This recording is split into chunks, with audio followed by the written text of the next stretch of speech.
10월 3일 오늘 새벽 만나 묵상은 이사야서 43장 1절 말씀입니다. 야곱아, 너를 창조하신 여호와께서 지금 말씀하시느니라. 이스라엘아, 너를 지으신 이가 말씀하시느니라. 너는 두려워하지 말라.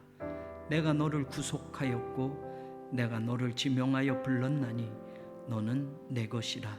아멘. 저는 29살에 결혼하여 그 이듬해 첫 아들을 낳았고 또 연년생으로 둘째 아들을 낳았습니다. 그리고 미국에서 공부하면서 다시 교회를 개척하던 2002년 37살에 셋째 딸 아이를 낳았습니다. 첫째와 둘째 아들 때에는 아버지가 살아계셔서 김해 김씨의 학렬을 따라 식자 돌림으로 아이들의 이름을 지어야 하는데 아버지에게 허락을 받아 두 아들의 이름을 제가 짓게 되었습니다. 첫째는 제주도에서 첫 목회를 할 때 이웃교회 형님 같은 목사님이 아내를 소개해 주어서 10일 동안 기도한 후 다시 만나 이야기를 나누다 두 사람의 기도 시간에 각기 주신 말씀이 예레미야 33장 3절 똑같은 말씀이어서 결혼을 결심하게 되었고, 만약 첫 아이가 아들이면 예레미야라고 지어야겠다는 생각을 했고, 마침 첫 아들이어서 예레미야를 줄여서 예렘이라고 이름을 지었습니다. 둘째도 날 때까지 성별을 알려주지 않았는데 서귀포 의료원 신우의 성경 공부를 인도하고 있었고, 아내는 산부인과에서 진료를 받고 있었는데 뱃속에 아기 심장 소리가 들렸다 안 들렸다 한다는 의사의 말에 갑작스럽게 수술을 준비하여 제왕절개로 힘들게 낳게 되었습니다. 그때 절박하게 기도하면서 이 아이는 예수님을 닮은 사람으로 살아가게 해달라는 소망을 담아 예담이라고 지었습니다. 셋째 딸 아이는 미국 굿사마리탄 병원에서 제왕절개로 낳게 되었는데, 미국 책을 읽다가 그 책에 아이린이라는 소녀의 이름이 나와 그 뜻을 찾아보고서 그 이름이 구약의 평화를 뜻하는 샬롬이라는 히브리어를 히라버로 에이레네라고 하는 단어에서 나온 것이며, 마찬가지로 평화와 평안이라는 뜻을 가지고 있어서 이 세상에서 하나님의 샬롬을 이루는 삶을 사는 사람이 되기를 기도하는 마음으로 영어로만 먼저 이름을 지어서 사용했습니다.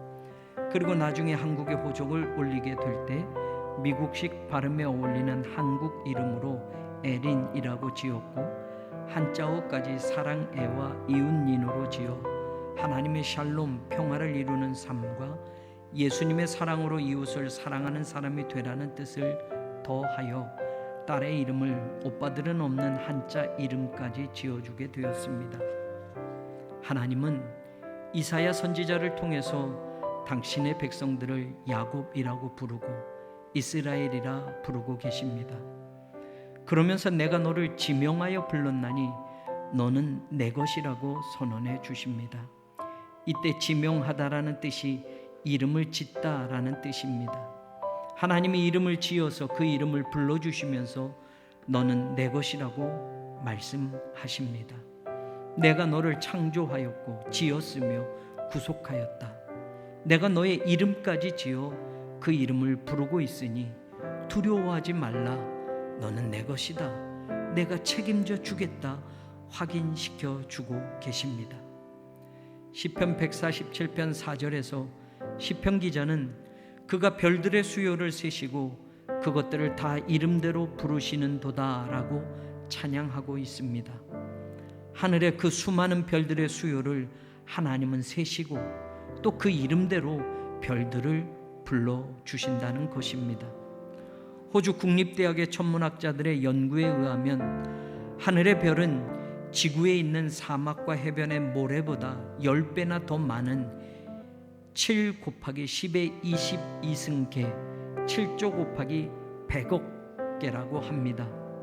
바닷가와 사막의 모래조차도 헤아릴 수 없이 많은데 그보다 10배나 더 많은 하늘의 별의 개수를 세시고 그 별의 이름을 각각 지어서 그 이름대로 부르시는 하나님께서 하나님의 형상대로 지으신 하나님의 백성인 우리를 어찌 잊을 수 있으며 어찌 외면할 수 있겠습니까?